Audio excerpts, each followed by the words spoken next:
Hello class, my name is Marcus McGowan and this is my video for this week's discussion board topic, which this week we are discussing Romans 8, 31 through 39. And so I know one of the key portions of the scripture is more than a conqueror. It's something that's deeply referenced and utilized in our faith.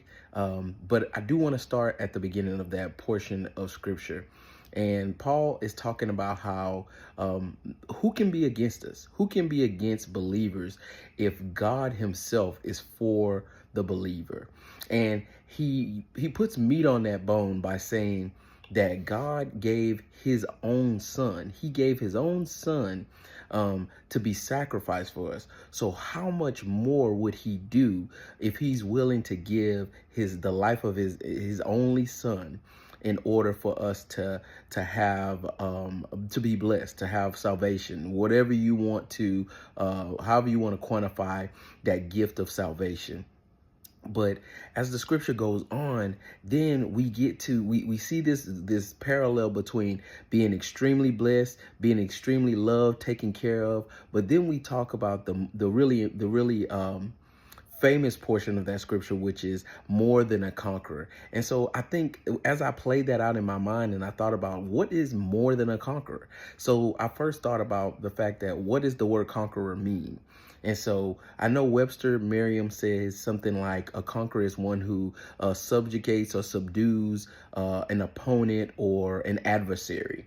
And so you think about if the Bible is saying we are more than a conqueror, then I looked at I prefaced this idea with the previous portion of the scripture, which talks about how blessed we are, all that we have, all that we've been given.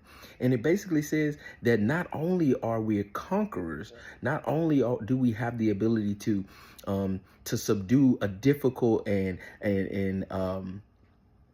overarching nemesis or adversary through Satan and temptation and so many other things that we as believers deal with, but it is also telling us that we are more than that. We're so much more than that because God has given his only son to us. He's done all these things. So it's not just that we are conquerors, because yes, God says you can conquer all of these things. You can defeat all of these different situations. You can overcome all of these things, but you're so much more than that. And I think that's the huge takeaway to think about as we dissect this portion of scripture, is that we are more than conquerors. And Paul is telling us with the preface of more than conquerors that look at all of these things that God has done. Look at all of these things that he has enabled in order for you to have a deep and loving relationship with us. Doesn't he love you so much? But he also gives you the ability, the strength to be a conqueror. But because he's done all of these things before we get to that portion of the scripture, that means we're more than conquerors. So it's not enough for us to just say, hey, God gives us the strength to conquer any situation, but he also loves us. He also provides for us. He's also been our, every need that we've had has been met through him. All of it comes through him. But on top of that, he makes us a conqueror. Thank you so much for listening to my video. Look forward to seeing everyone else's videos this week. Have a great week.